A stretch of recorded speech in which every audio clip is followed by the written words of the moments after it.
Viewers, আমি এখন এই যে নুহাশপল্লির যে ভিতরে যে পুকুর আছে, এটা দিঘি নামেই পরিচিত হয়তো, আমি সেটা ঘুরছি।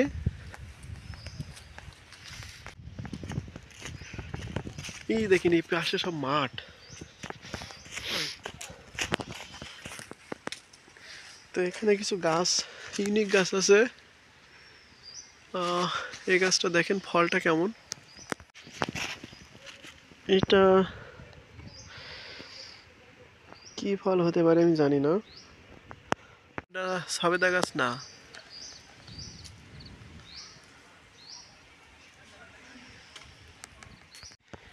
দেখেন এটা আবার কেমন একটা ফল।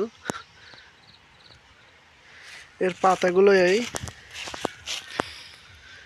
গাছটাও বেশ বড় হয়েছে, দেখেন ফল ঝুলে আছে। তো এটা আসলে কি ফল আমি জানি না। অনেকটা দেখতে সবেদার মতোই লাগছে, কিন্তু এটা কি ফল? এটা কি ফল বলেন তো? না না তাহলে সবেদা। সবেদা কদবেল। এটা কাটে। কিন্তু ফলটা তো খুবই লাগতেছে। ও মা, এই যে ভিতরে এমন শুকে দেখেন, এটা খাওয়া না। সুন্দর গন্ধ, সুন্দর। আর বিচি আছে দেখেন।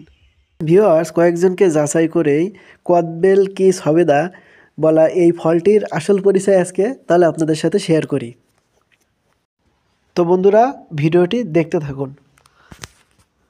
তো ভিউয়ার্স, এত সময় যে গাছটি দেখাচ্ছিলাম, এই গাছটা বাংলাদেশের একটি বিরল প্রজাতির গাছ।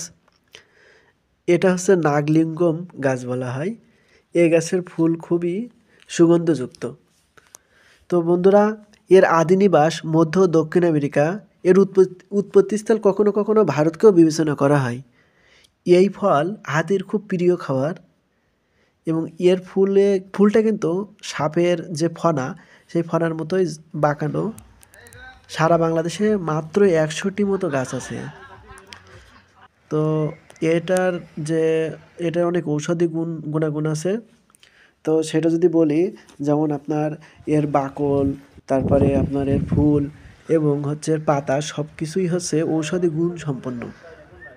বিশেষ করে পেটের যে পীড়া, সেটা নিবারণে এটা বেশ এর জুড়ি নাই। আর একটা বিষয় হলো যে আপনার ম্যালেরিয়া, যখন ম্যালেরিয়া হয়, এই ম্যালেরিয়া নিরাময়ে কিন্তু এর পাতা বিশেষভাবে ভূমিকা পালন করে। এর পাতা ম্যালেরিয়া নিবারণে ব্যবহৃত হয়।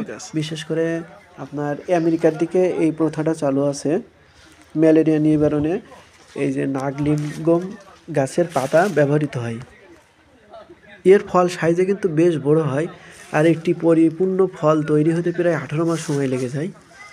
আর একটা ফলের ভিতরে প্রায় 65টা বীজ থাকে।